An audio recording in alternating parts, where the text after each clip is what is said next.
LJP के दो गुटों में जारी खींचतान के बीच चिराग पासवान आज प्रेस कॉन्फ्रेंस करेंगे। माना जा रहा है कि प्रेस कॉन्फ्रेंस में चिराग पासवान पार्टी में हुई बगावत को लेकर बड़े खुलासे कर सकते हैं। इससे पहले कल चिराग पासवान ने पार्टी कार्यकारिणी की वर्चुअल बैठक बुलाकर 5 सांसदों को निष्कासित कर दिया था।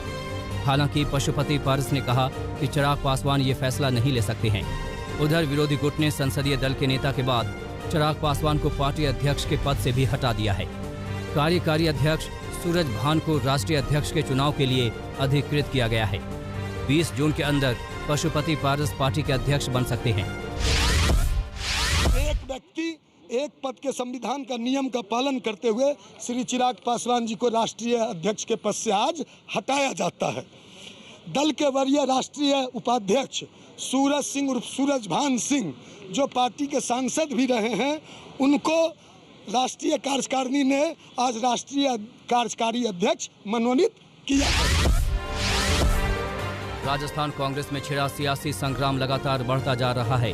अब सचिन पायलट का गुट छोड़कर आए विधायकों को ही सीएम गहलोत ने उनके खिलाफ मैदान में उतार दिया है। विधायक संदीप यादव और जोगेंद्र अवाना ने पायलट गुट पर हमला बोला। इन विधायकों ने पायलट और उनके समर्थक विधायकों को गद्दार तक कह दिया। उधर विवाद को सुलझाने की आलाकमान की कोशिशें अब तक कामयाब नहीं हो सकी हैं। कमलनाथ को मध्यस्थ बनाए जाने के बावजूद विवाद के हल का कोई फाइनल फॉर्मूला नहीं निकल सका है। पश्चिम बंगाल में बीजेपी में शामिल होने वाले कई नेता जल्द टीएमसी में वापसी कर सकते हैं। बीते दिनों टीएमसी में वापसी करने वाले मुकुल रॉय ने दावा किया है कि बीजेपी के कई नेता उनके संपर्क में हैं। सांसद सुनील मंडल और राजीव बनर्जी के टीएमसी में लौटने की सबसे ज्यादा चर्चा है। इसके साथ कई और भी बड़े नेता ममता बनर्जी की पार्टी में वापस आ सकते हैं। इन अटकलों के बीच बंगाल विधानसभा में विपक्ष के नेता शुभेंदु अधिकारी ने सोमवार को राज्यपाल से मुलाकात की थी और दल बदल कानून सख्ती से लागू करने की मांग की थी। पश्चिम बंगाल की मुख्यमंत्री ममता बनर्जी ने एक बार फिर राज्यपाल जगदीप धनखड़ पर हमला बोला। ममता बनर्जी ने राज्यपाल पर पश्चिम बंगाल सरकार को बदनाम करने का आरोप लगाया। आज से राज्यपाल 3 दिनों के दिल्ली दौरे पर हैं। इस दौरे से पहले ममता बनर्जी ने फिर राज्यपाल पर सवाल उठाए हैं। यूपी में जारी चुनावी सरगर्मियों के बीच ओम प्रकाश राजभर ने एक बार फिर बीजेपी पर हमला बोला है। ओम प्रकाश राजभर ने कहा कि बीजेपी ने मेरे सामने घुटने टेक दिए। यूपी के अंबेडकर नगर में ओम प्रकाश राजभर ने बीएसपी से निष्कासित पूर्व मंत्री राम अचल राजभर से मुलाकात की। हालांकि ओम प्रकाश ने इस मुलाकात को लेकर कोई जानकारी नहीं दी। 100 में 65 हमारा और 35 में बंटवारा, वो भी हमारा हिस्सा हो। हमारे संगमा कम से कम 1000 अहिर हैं, 1000 पंडित हैं, 1000 ठाकुर हैं। कौनो जिला बता दे जो जिला में न हो। तो इस तरह हम लोग खुद सरकार बनाने की हैसियत में है। अगर पावर नहीं होता तो देश की पार्टी बोलते हैं बीजेपी वाले, दुनिया की सबसे बड़ी पार्टी, घुटना टेक दिया है ओम प्रकाश राजभर की छोटी पार्टी है ना।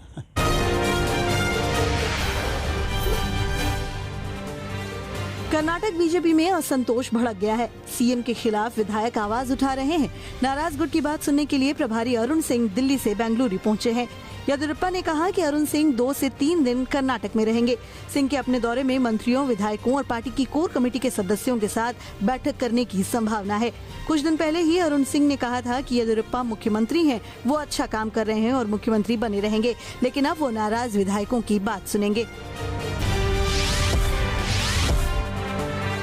प्रशांत किशोर और शरद पवार की मुलाकात के बाद अटकलें तेज हो गई हैं। पीके की बीजेपी विरोधी क्षेत्रीय दलों को जोड़कर तीसरा मोर्चा बनाने की कवायद की चर्चा हो रही है।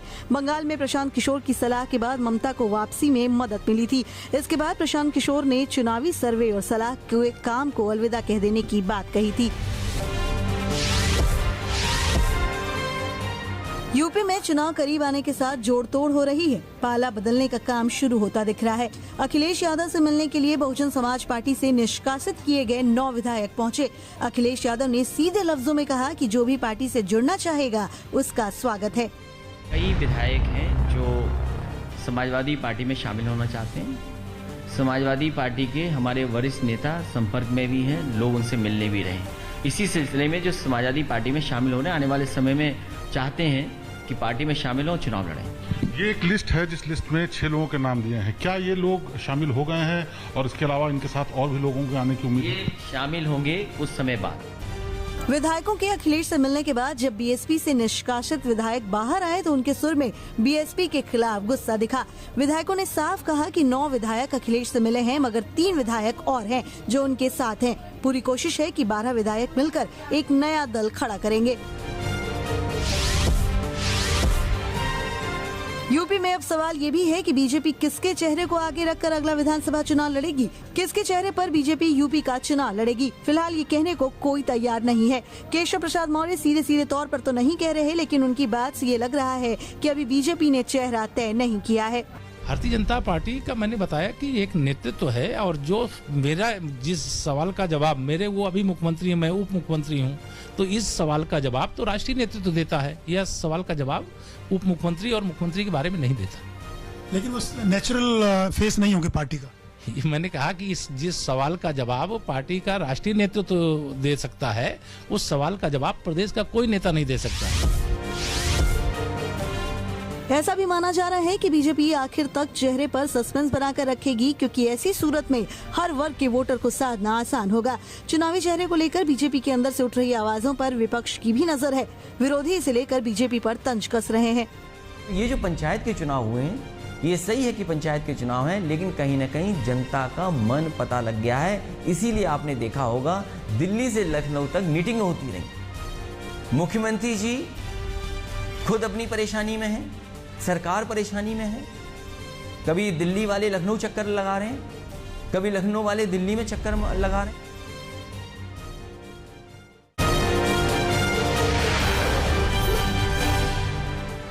राम मंदिर की जमीन के मामले में मंदिर ट्रस्ट ने सफाई दी है। ट्रस्ट का कहना है कि सुल्तान अंसारी के पास सिर्फ एग्रीमेंट था। उस एग्रीमेंट के हिसाब से उन्होंने पहले अपने नाम बैनामा करवाया, फिर ट्रस्ट को जमीन बेची। ट्रस्ट का दावा है कि इस डील में किसी भी तरह की कोई गड़बड़ी नहीं हुई है। जमीन से जुड़े सारे किरदार भी सामने आ गए हैं और कह रहे हैं कि कहीं कोई गड़बड़ी नहीं हुई है। जमीन के मालिक जावेद आलम हैं, जिन्होंने 2009 में जमीन बेचने की सोची। 2011 में उन्होंने 1 करोड़ रुपए में सौदा किया। 6 महीने बाद सर्कल रेट बढ़ने से जमीन 2 करोड़ रुपए में कुसुम पाठक को बेच दी। कुसुम पाठक ने उस जमीन को रवि मोहन तिवारी और सुल्तान अंसारी को उतनी ही कीमत पर बेच दी। श्री राम जन्मभूमि तीर्थ क्षेत्र ट्रस्ट ने रवि मोहन तिवारी और सुल्तान अंसारी से ये जमीन खरीदी। जावेद आलम और सुल्तान अंसारी का दावा है कि जिस जमीन को ट्रस्ट ने 18.5 लाख रुपए में खरीदा है, उसकी वर्तमान कीमत तो 20 करोड़ से भी ज्यादा है। हालांकि इस मामले में अभी सियासत थमती नहीं दिख रही। इस पूरे विवाद पर ट्रस्ट ने केंद्र सरकार को रिपोर्ट भेज दी है। इसमें सारे तथ्यों की जानकारी दी गई है। संघ को भी रिपोर्ट भेजी गई है।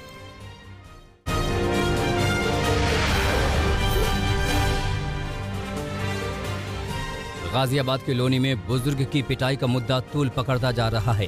घटना को लेकर राहुल गांधी के ट्वीट पर योगी आदित्यनाथ ने पलटवार किया। योगी आदित्यनाथ ने ट्विटर पर लिखा कि प्रभु श्री राम की पहली सीख है सत्य बोलना, जो आपने जीवन में कभी किया नहीं। शर्म आनी चाहिए कि पुलिस की ओर से सच्चाई बताए जाने के बाद भी आप समाज में जहर फैलाने में लगे हैं। दरअसल जय श्री राम न बोलने पर एक बुजुर्ग की पिटाई की गई थी, जिस पर राहुल गांधी ने ट्वीट किया था कि मैं ये मानने को तैयार नहीं हूं कि श्री राम के सच्चे भक्त ऐसा कर सकते हैं।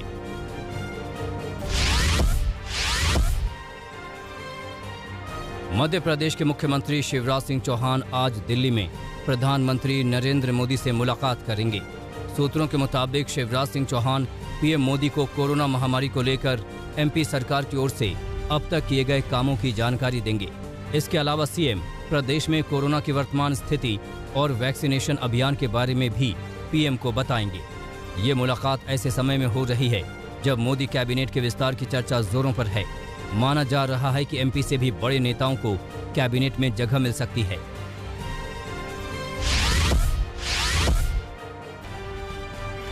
दिल्ली में इस साल 29 जनवरी को इजरायली एम्बेसी के पास हुए ब्लास्ट में शामिल 2 संदिग्धों की तस्वीर सामने आई है।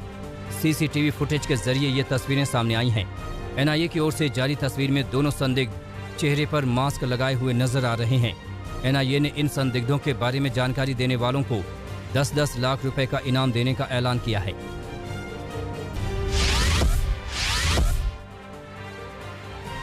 यूपी में कोरोना के केस बेहद कम होने के बाद अब नई रियायतों का ऐलान कर दिया गया है, जो अगले सोमवार यानी 21 जून से लागू होंगी। नए प्रोटोकॉल के तहत 21 जून से कोरोना कर्फ्यू रात 9 बजे से सुबह 7 बजे तक रहेगा।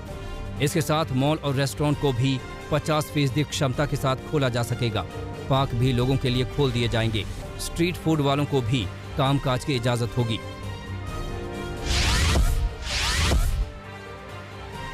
उत्तराखंड के कुमायूं क्षेत्र में भारी बारिश की संभावना है। मौसम विभाग ने इस क्षेत्र में भारी बारिश को लेकर ऑरेंज अलर्ट जारी किया है।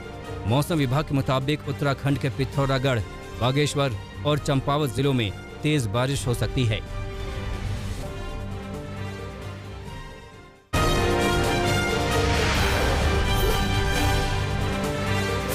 से बंद ताजमहल को पूरे 2 महीने के बाद आज खोला जा रहा है। ताजमहल सहित संरक्षित स्मारक खोलने के लिए भारतीय पुरातत्व सर्वेक्षण द्वारा अधिसूचना जारी कर दी गई है। बीते साल 188 दिनों तक ताजमहल सैलानियों के लिए बंद किया गया था। कोरोना संक्रमण की दूसरी लहर में 15 जून तक ताजमहल बंद रखने के आदेश थे। अनलॉक की प्रक्रिया शुरू होने पर पर्यटन से जुड़े लोगों ने ताजमहल और अन्य स्मारकों को भी खोलने के लिए मांग उठाई थी, ताकि लोगों को रोजगार मिल सके।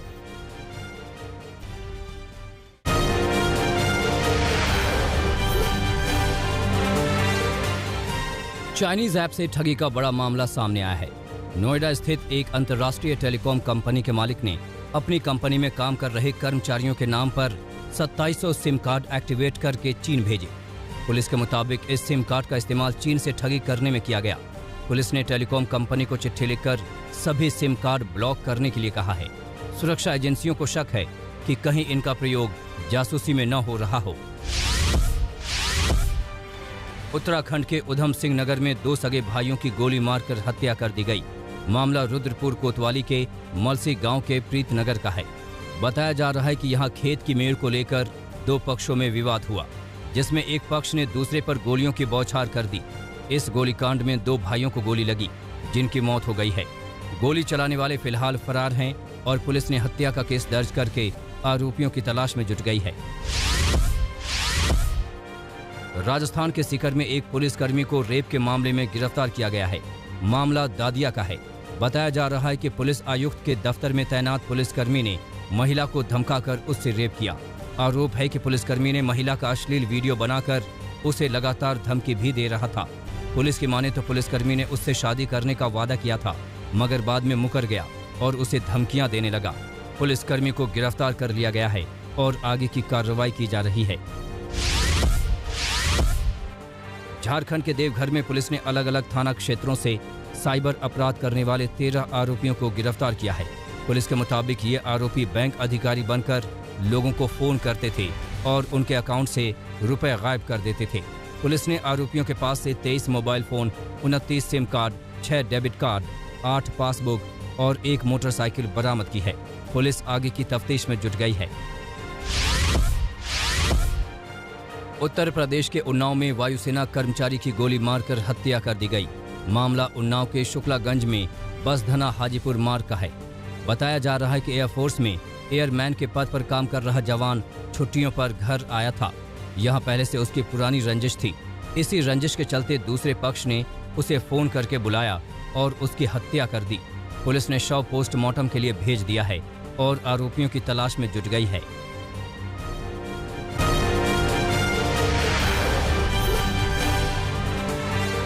पाक के कब्जे वाले कश्मीर में पाकिस्तान के खिलाफ जोरदार आवाज उठी है। मुजफ्फराबाद के सैकड़ों युवक पाकिस्तान के खिलाफ सड़कों पर उतरे और प्रदर्शन किया। ताजा गुस्सा जॉब रेगुलेशन एक्ट के खिलाफ भड़का है। इसको युवकों ने भेदभाव और दमन करने वाला बताया है। पाक सरकार पर करप्शन के भी आरोप लगाए गए हैं।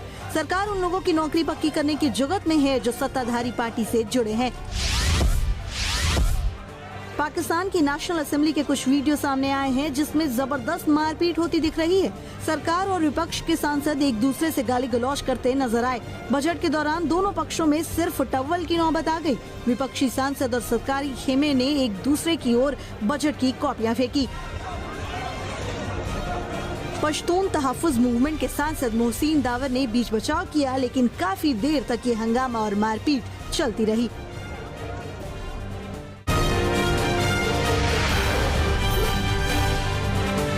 ब्रसेल्स में खुद को विश्व सुरक्षा के लिए चुनौती बताने वाले नाटो देशों के बयान पर चीन भड़क गया। ईयू के लिए चीनी शिष्टमंडल ने नाटो के बयान की निंदा की और कहा कि चीन शांति में विश्वास रखता है, मगर धमकाया गया तो आत्मरक्षा करेगा। अमेरिकी राष्ट्रपति जो बाइडेन ने मंगलवार को बेल्जियम के राजा से ब्रसेल्स में मुलाकात की। यूरोपीय संघ और अमेरिका के बीच होने वाली बैठक से पहले ये मुलाकात हुई। टर्की के राष्ट्रपति तैयब एर्दोगान 2 दिन के आधिकारिक दौरे पर अजरबैजान पहुंचे। अजरबैजानी संसद को संबोधित करने के साथ साथ शूशा शहर का दौरा करेंगे। ये वही शहर है जिसे अजरबैजान ने आर्मीनिया से जंग में जीता था। जंग में टर्की ने अजरबैजान का साथ दिया था। ब्रिटेन और ऑस्ट्रेलिया के बीच मुक्त व्यापार समझौता हुआ। ब्रिटेन की यात्रा पर गए ऑस्ट्रेलियाई प्रधानमंत्री स्कॉट मॉरिसन और ब्रिटिश प्रधानमंत्री बोरिस जॉनसन के बीच हुई मुलाकात के बाद अहम फैसला लिया गया। ब्रिटेन में 4 हफ्ते के लिए लॉकडाउन बढ़ाने का विरोध हुआ। लंदन के पार्लियामेंट स्क्वायर के पास सैकड़ों लोगों ने प्रदर्शन किया। कोरोना संक्रमण के बढ़ते मामलों के चलते प्रधानमंत्री बोरिस जॉनसन ने 19 जुलाई तक के लिए लॉकडाउन बढ़ा दिया है।